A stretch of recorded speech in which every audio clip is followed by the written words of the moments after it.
Happening now, an area school bus driver is facing charges after police say she drove her bus while impaired with kids aboard. Plus, the push to clean up blight in Jamestown continues. We hear from city officials about their bid for federal funding to help move that process along. Well, we have some rain in the forecast for at least today and tomorrow. Then, how warm will it be getting? We'll talk about it next as the News at Noon starts now. Live and on demand, this is WNY News Now. A school bus driver from Silver Creek is facing a slew of charges after she allegedly drove under the influence of drugs with kids on board her bus. Thank you for joining us for WNY News Now. I'm Justin Gould. Deputies with the Erie County Sheriff's Office say 63-year-old Mary Ann Clayton was stopped in the area of Route 438 in Woodchuck Road yesterday for driving erratically. Seneca Nation Marshals, deputies say, observed her bus swerve into oncoming traffic before the stop. 9 Gowanda Central School students were aboard at the time, which deputies say was headed to the Lakeshore BOCES facility. While a marshal was speaking with Clayton, she allegedly showed signs of impairment. After deputies say the woman failed field sobriety tests, she was charged with several crimes. Following her arrest, Clayton was released to a sober third party. Gowanda School's resource officer helped arrange transportation for those students that were on the bus. Well, the push to clean up blight and abandoned zombie properties in Jamestown is continuing as local leaders are seeking federal funding to help in the process now. WNY News Now's Mario Constantino sat down with leaders who are preparing to send a plan to Washington to get the process rolling.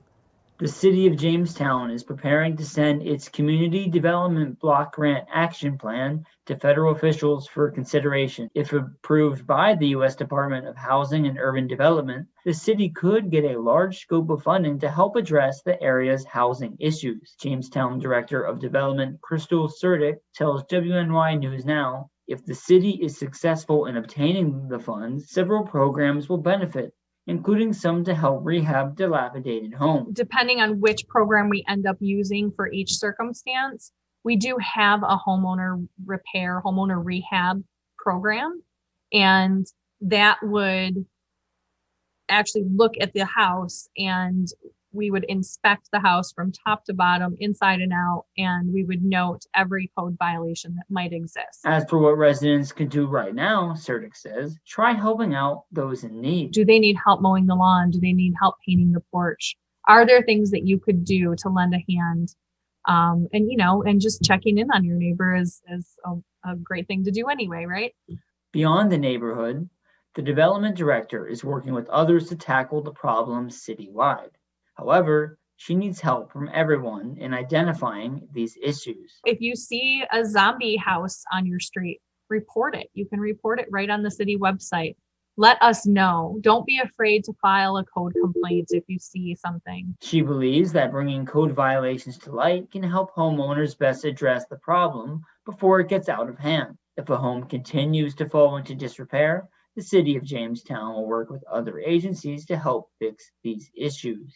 As a last resort, the city can take legal action to hold the owner responsible, as seen in a new initiative that launched last week. Our goal is not to get as many people into court as possible. It's to avoid court if we can. So we really do want to work with you and find ways to address the properties. Mario Cosentino, WNY News Now. Mario, thank you. The city of Jamestown has also applied for funding to help further the new hands-on neighborhoods cleanup effort that's taking place this summer. Well, a local municipality in Chautauqua County is seeking financial compensation for a new lawsuit following a drinking water contamination incident last year. The village of Mayville is suing 3M for allegedly contaminating the town's water supply. The suit, filed in Chautauqua County Supreme Court on Tuesday, is not only seeking financial compensation, but also calling for a medical monitoring program, groundwater monitoring and treatment program going forward. In December, the village detected perfluoronic acid in their water wells, causing a months-long emergency. Well, a new water pump has since been installed, fixing that issue. The Toronto Blue Jays played their first game with an audience at Salin Field in Buffalo yesterday. This as the team's president believes there's a chance they could finally return home to Toronto at some point this season, while cautioning that decision hinges on when Canada will loosen its strict border regulations. Mark Shapiro declined to get into specifics by saying talks between the Jays and Canadian health officials have become more frequent and certainly more positive in the recent weeks. In referring to an underlying level of optimism connected to more Canadians receiving their shot, Shapiro stressed the most significant challenge remains the border being closed to non-essential travel. He spoke as the Blue Jays prepared to open a 2-game series against the Miami Marlins and returning to playing home games after their AAA affiliate's ballpark in Buffalo. The team has not played in Toronto since closing the 2019 season with an 8-3 win over Tampa Bay. Well, last year, the Blue Jays were forced into a nomadic existence south of the border after Canadian health officials barred them from crossing into Canada. Certainly, their loss is Buffalo's gain, it seems like. Thanks for joining us for WNY News Now. Let us know what you think about these stories and more in the comments down below. It's good to see Linda, Seth. Good to see Joanna. Happy Wednesday to you. Hopefully you're having a great day. Great to see Natalie as well. Hopefully you all are having a wonderful day out there. We'd love to hear from you. Let's get to Chief Forecaster Dakota Hunter, who will be hearing a lot more about this weather forecast coming up, because I know, Dakota, things pretty quiet and calm now, but showers could be on the way, as you mentioned. Yes, we could be. And, it's all needed rain. Again, we're still in a rainfall deficit, so we need the rain. But did you see the sunset last night? My goodness, it was beautiful out there. Sean Sweatman, who pilots the Storm Interceptor, man, I don't think you could get any more picture perfect than that. And of course, if you have any pictures or videos of the weather, Hunters WX on Twitter and the First Defense weather page is how you send us your images and videos of the weather. Live look over Warren shows you, the cloud cover around. There is a little bit of light rain heading towards Warren right now, and you'll see that on the radar right now. This is some of the rain that's kind of heading towards Warren County, kind of moving to the northeast, and this is going to be ultimately clipping the western southern tier as we go throughout the day today. So there will be a few scattered showers from time to time this afternoon, but nothing widespread and nothing too heavy at that either. We topped out at 69 yesterday. We started the day at 48, and 98 is the record high for today, set all the way back in 1934. That is I believe even before the Three Stooges time, I believe, with 35 was the record low in 2003. So through the afternoon today, partly sunny, chance for a scattered afternoon rain shower, a bit milder, but still comfy, 66 to 73. Now we get into a better chance of rain tomorrow. Then the muggies and the warm stuff is coming our way. We'll talk about it with that 7-day later in the show, Justin. All right, summer's knocking on our door, Dakota. We'll look forward to that forecast coming up in about 10 minutes' time. Well, the Upstate Poison Center in New York is reporting that more children are swallowing marijuana products. The center says there's been a drastic increase in the number of calls so far this year, with most of the calls for marijuana edibles. Dr. Christine Stork, the center's clinical director, says young children often mistake these products for candy, which can lead to some dangerous consequences. It's got to be up and away. It's got to be treated like any other toxic medication that might be in the home. And if at all, try to avoid these products that look and taste like candy. She explains that the children can face severe symptoms if they swallow the products, including low blood pressure, severe tiredness, and difficulty breathing. Well, New York lawmakers are eyeing legislation designed to reduce internet costs while increasing accessibility for residents across the state. As New York State Capitol correspondent Karina Capabianca reports, even over a year into the pandemic that forced us online, some are still struggling to find good access to the web.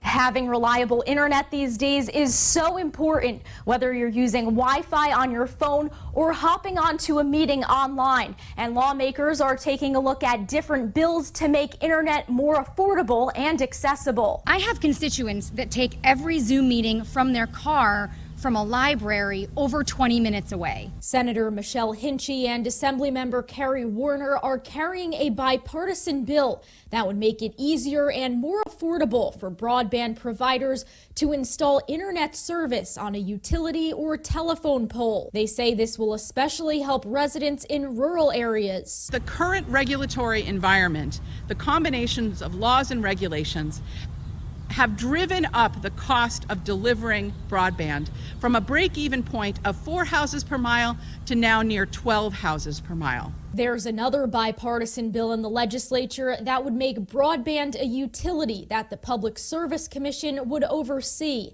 Advocates say that would make providers more accountable. I think that these are complementary efforts that need to happen. In 2015, New York State set up a $500 million program to invest in broadband access. This year's budget also included a measure that internet service providers must offer $15 per month internet to low-income households. Additionally, money was allocated to the PSC to map and study broadband in the state. In Albany, Karina Capabianca.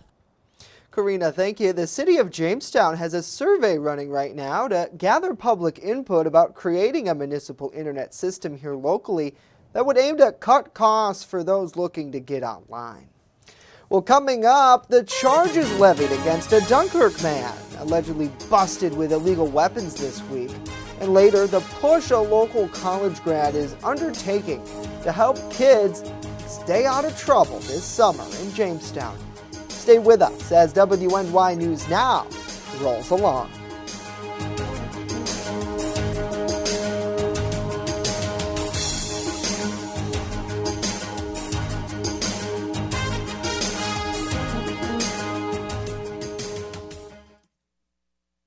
With coverage that matters, this is WNY News Now.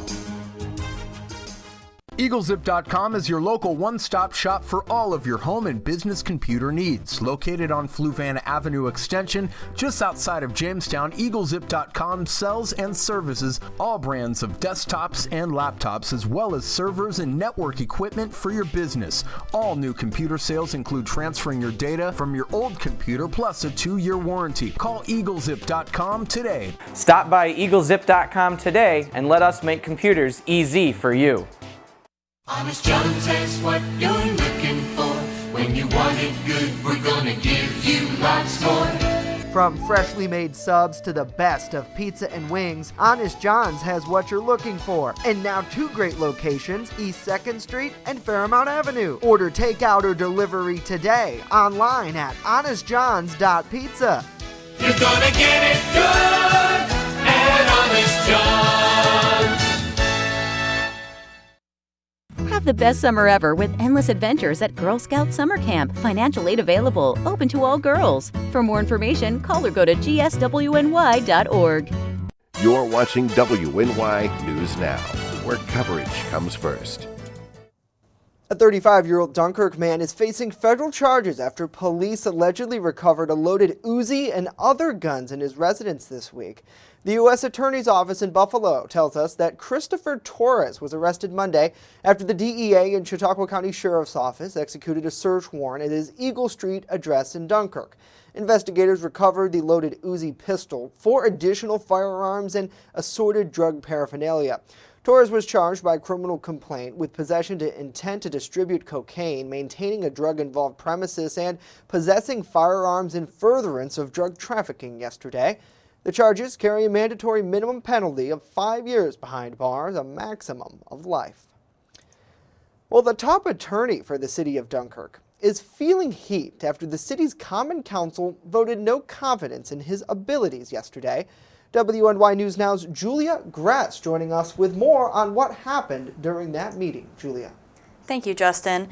In a 4-1 vote, local lawmakers passed a resolution saying they have no confidence in attorney Richard Morris Rowe's ability to properly handle or give advice on legal matters. This follows a dismissed lawsuit that attempted to overturn a resolution passed in January 2020 that resulted in the termination of the then Human Resources Director and Executive Assistant. The suit declares that Morris Rowe did not properly file and record the law as required by New York State Home Rule law. Morris Rowe responded to the vote and claims of his wrongdoing. What you're pointing to is the one when we did the HR director creation. That was a resolution that wasn't set up as a local law filing, and so it was never registered as one. That has since been rescinded, the creation of the position, so it's a moot point. So there's nothing to file. The sole no vote was cast by 2nd Ward Councilman Marty Bamonto, who questioned whether such a declaration could be made in council chambers. Justin, back to you. All right, Julia, of course, we'll keep following this and continue to provide updates. Thank you. Well, President Biden is condemning efforts to restrict voting rights as a, quote, unprecedented assault on our democracy. These comments come 14 states have already passed bills on this issue. Caitlin Collins with more. Truly unprecedented assault on our democracy. One day after warning democracy is in peril, tonight President Biden is blasting efforts to restrict voting. With an intensity and aggressiveness that we've not seen in a long, long time. Biden addressing the dramatic fight in Texas over one of the most restrictive voting bills in the nation. It's simply un-American. It's not, however, sadly, unprecedented. Texas Democrats stopped the GOP effort for now, but other states have already passed new voting restrictions or are debating it. Democratic state lawmakers are calling on Biden and his allies in Congress to act. We did our part to stop this horrible voter suppression bill in Texas. And now Texas Democrats are calling on President Biden and Democrats in the Senate to use the filibuster in order to pass the John Lewis Voting Rights Act immediately. The bill named for John Lewis would reauthorize the 1965 Voting Rights Act, but major voting legislation has stalled in Congress amid Republican opposition. I hear all the folks on TV saying, why doesn't Biden get this done? Well, because Biden only has a majority of effectively 4 votes in the House and a tie in the Senate. Democrats need 10 Senate Republican votes or to abolish the filibuster, which Democratic Senator Joe Manchin has pledged to protect. I'm not ready to destroy our government. I'm not ready to destroy my government, no. Biden putting Vice President Kamala Harris in charge and pledging to get those laws passed. I'm going to fight like heck with every tool at my disposal for its passage. Caitlin Collins reporting. Texas Governor Greg Abbott says the voting rights bill will be addressed during a special legislative session that he intends to call. Well, time to grab your jogging shoes and hit the road. That's because today is National Running Day. It's a day for experienced runners to rededicate themselves to their passion of running. It's also for beginners waiting to make that life-changing commitment. Now, if you're starting out, make sure you have properly sized shoes and remember to stay hydrated. Also, listen to your body. If you feel like you need to take a break, you probably should. But whether you run a few miles or just around the block, you can share your experience on social media with the hashtag National Running Day. Great time to get out, too. Last night, not too hot, not too cold. It was just right in my book, but I know, Dakota, you mentioned the muggies are on the way, and I think that's one thing runners should probably keep an eye on is that weather forecast, because it really, I think, if it's too muggy, you probably wouldn't want to be out there doing heavy, intensive work. Yeah, that's true. I mean, I don't have running shoes, but I do have boogie shoes. Like yeah, Casey Dakota could get the Sunshine boogie Band. on. My boogie woogie shoes. Just a boogie with you. All right. I wish we had licensing to that music. Yeah, rain over the rain over the last 7 days has been pretty interesting, to say the least. 1.11 inches on Friday, and again, we keep harping on the Friday rainfall because it was well needed, folks. Over an inch of rainfall, a little more than a quarter of an inch on Saturday, and then we've dried out once again, and we're going to see a little bit more rain as we go throughout the next 5 days here.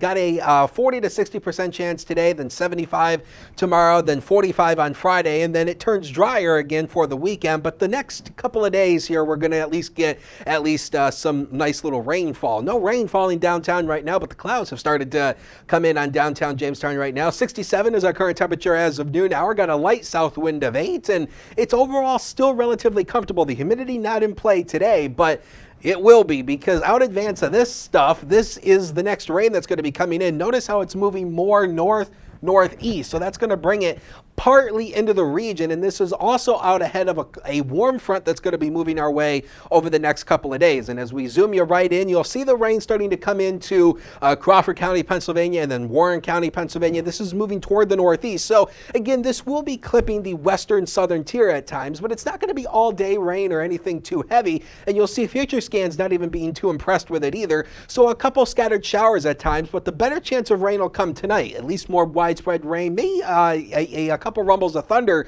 could be possible as well. Then tomorrow, notice the more scattered nature of the rain showers, but notice there's more of them. So that is the reason why the rain chances have increased, because of the overall coverage. So the better chance of rain tomorrow, maybe a thunderstorm in the afternoon. Then it starts to clear out as we go into Friday. And look at the muggy meter here. Look at where it's going into the muggy category by the time we head into the weekend.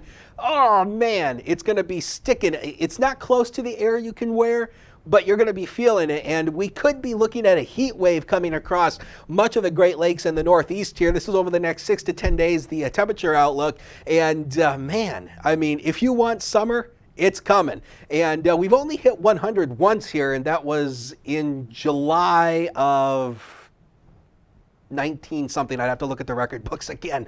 I should know that off the top of my head. Hey, in Randolph on Saturday, we have the Memorial Golf Tournament coming up. So it's looking great, but it will be muggy though, but at least it should stay dry. Now the future, 70 tomorrow with a couple of scattered showers and storms, 77 Friday, more breezy. Then here comes the warmth as we head into the weekend, 82, 84, 85. And yeah, 86 with sticky, icky humidity next Tuesday. How about we take a break and be right back?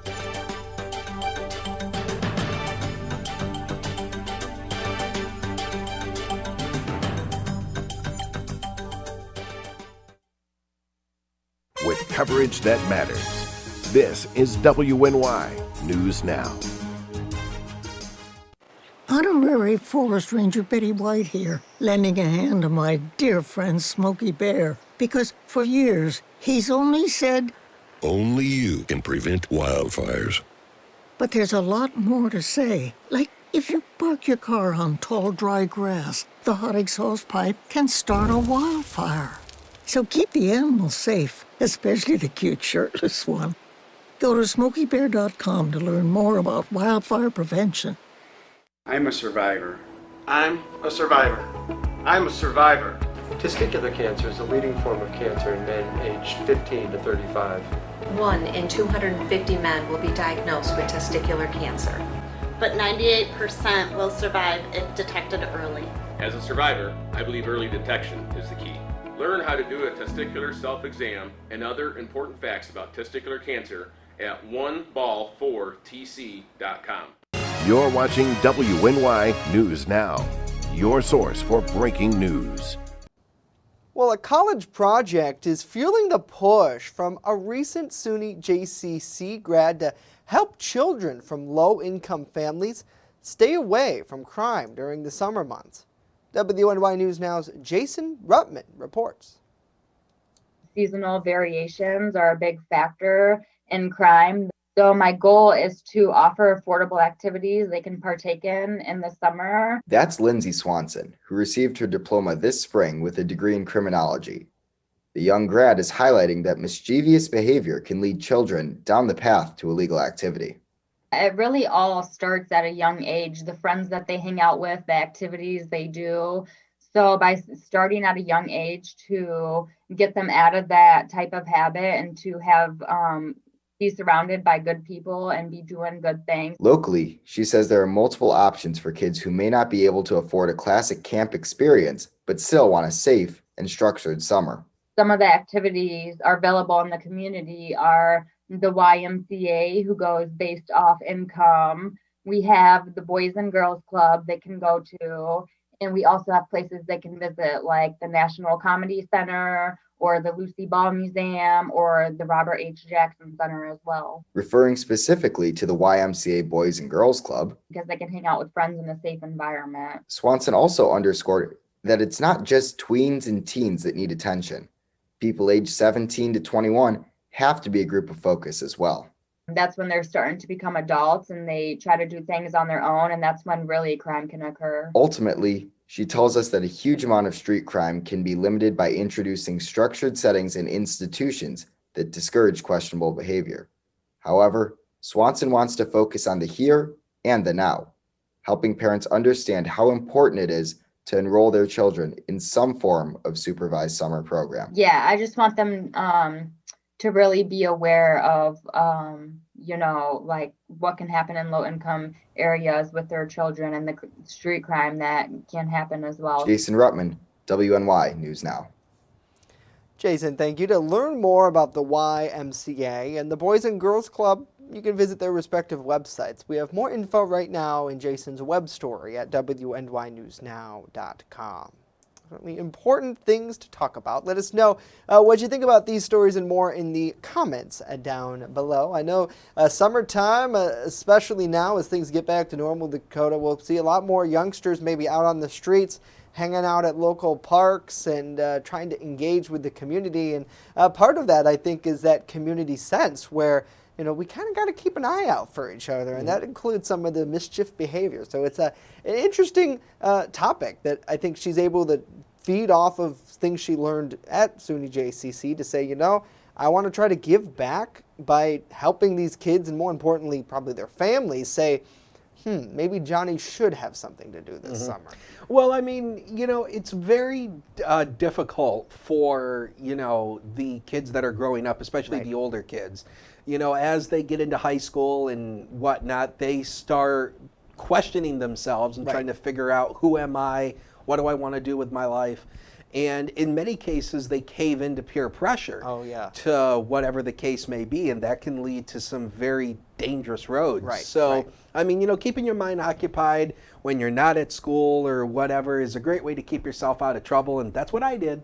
So I just kept my mind occupied on other stuff. Yeah. And look where it ended up, too. I mean, if there's some kids who are, the only thing is you got to be 18 years or older to come work with us. That's the only issue, because we go to, various scenes, and generally we want people to be able to drive. But we've had some high school interns before, and they've done a great job and really have learned about the news. And Dakota has sat here and talked to them for hours. Yeah. That's like the rite of passage. Go check out the weather office. We've learned, do not bring interns into the weather office, because I will literally sit here and just talk to them for 4 hours about the weather, why I like this business, why I hate this business, the things that tick me off. Well, you're passionate about it, and I think it's important for people to learn about it and to know the real deal, because that's what it is, right? It's the real deal. Good to see Willie. Good to see Laura, Lisa, and Pam. Good afternoon to you. Thanks so much for tuning in. Let us know what you guys think about these stories and more, or simply say hello in the comments. I got to give a shout out to Wendy. It's great to see you tuning in every day. We appreciate you guys so much for your viewership, because at the end of the day, that's who we do it for, right? We're public servants, people. That's all we are. We want to give you the news and information. It's like, my, what do I do with it? My nameplate here. It's like, this is just for fun. Yeah, Dakota really is. Yeah, it's like, he's a big deal to us. We love him. Right. We wouldn't be the same without him. Right. But at the end of the day, it's not about us. It's about you. And a lot of that goes back to, what you're doing. And tonight, maybe not a good night for being outside too much. Yeah, maybe a good night to maybe sit in front of the air rent a conditioner movie and cuddle up with your lover, if you have one. Hint, hint, wink, wink, nudge, nudge. You can hit Dakota up on Tinder. Yes, please. 50. I have no action. 58 to 64 tonight. Scattered showers, maybe a rumble of thunder, Justin. I'm getting in trouble after the show. God, really? We're both going to be gone tomorrow. It'll Dakota, just be Julia. Please report to the manager's office right now. Talk about the principal, man. That's going to get us in. All right, Dakota, thank you. That's going to do it for us today. Of course, news does continue 24/7 at WNYNewsNow.com and on our free mobile app. If you haven't downloaded it already, I don't know what you're waiting for. Simply search WNY News Now in the Apple App Store and Google Play Store. Hit that download button. It's absolutely free. You subscribe to our breaking news push notifications. We'll keep you updated. We are back tomorrow live here at noon. We'll see you then.